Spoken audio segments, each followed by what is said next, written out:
ဥဒုတေဟိမန္တာဥဒုဂိမန္တာဥဒုဝတ္တနာဥဒု၍သုံးပါးအပြားရှိရာယခုရောက်စေဥဒုသည်ဝတ္တနာဥဒုဖြစ်ပါသည်ရှင်ရတို့ဘေယံထိုဝတ္တနာဥဒု၌ရှိဘခရှိရာလွန်ပြီးငါဘက်ခ၆ဘက်ခမြောက်ရောက်စေဖြစ်၍နှစ်ဘက်ကတွင်ကြံပါသည်ဒီတန်ဃာတော်ရှင်သူမြတ်တို့ဘေယံဤဘောရဏပြုရာပင်ပြင်း၌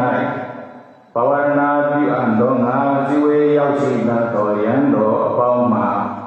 190ပါးအရေးအတွက်ရှိပါသည်တန်ဃာတော်ရှင်သူမြတ်တို့ဘေယံဘေကုဏီမတို့သည်အဘယ်မတိခံ၌ဆုံးမခံရပါမည်နည်းဟုတောင်းပန်သောစကားကိုလျောက်တတ်ခြင်းကိစ္စမှာယခုအခါထေရဝါဒသာသနာတော်၌ဘေကုဏီမများမရှိတော့သောကြောင့်လျောက်ထားဖွယ်ကိစ္စမရှိပြီးပါပြီတန်ဃာတော်ရှင်သူမြတ်တို့ဖေယံ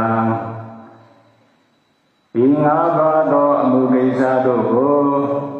တန်ဃာစည်းဝေးပြီးနောက်ဘောရဏပြုမိခြေဖို့၌ပြုအပ်သောကြောင့်